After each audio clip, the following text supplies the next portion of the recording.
Ciencia, un podcast de Radio Reyes Católicos en el que descubriremos mujeres científicas a través de la mirada de la infancia. Hoy... Hipatia nació en la ciudad de Alejandría, en Egipto, alrededor del año 370.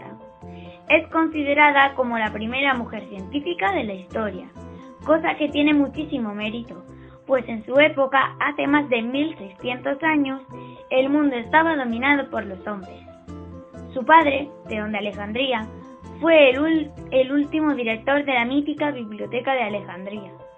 Este edificio legendario formaba parte del Museo de Alejandría, que en aquella época era una especie de universidad. Hipatia creció rodeada de este ambiente académico y culto. Era la única mujer que recorría los pasillos de la biblioteca, siempre buscando información para aprender cómo funcionaba el mundo. Con el tiempo, Hipatia se convirtió en una gran matemática, filósofa y astrónoma. Fue profesora en el museo y todos sus alumnos quedaban atrapados por su magnética personalidad. Era también conocida por dar los discursos más bonitos que se habían escuchado nunca. Suyas fueron frases tan geniales como, por ejemplo, defiende tu derecho a pensar, porque pensar de manera errónea es incluso mejor que no pensar.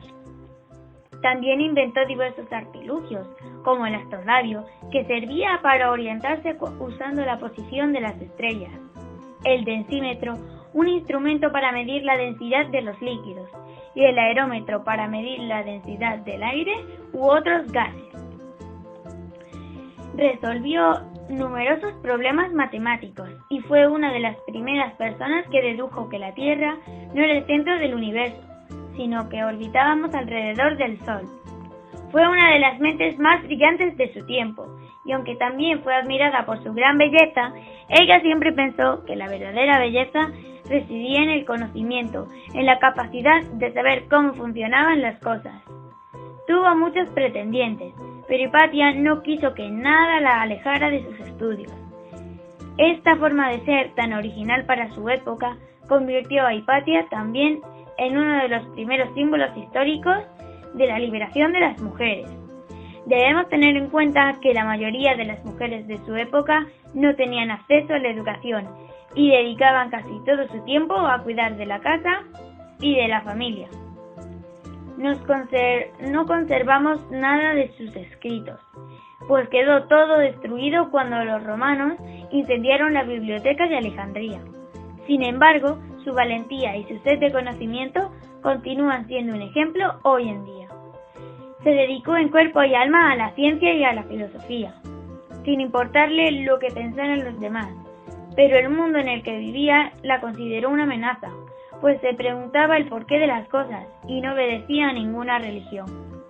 Un día, cuando volvía a casa de dar una de sus clases, fue brutalmente asesinada por una muchedumbre que veía amenazadas sus creencias por el pensamiento científico. Hipatia se convirtió así en una mártir de la ciencia.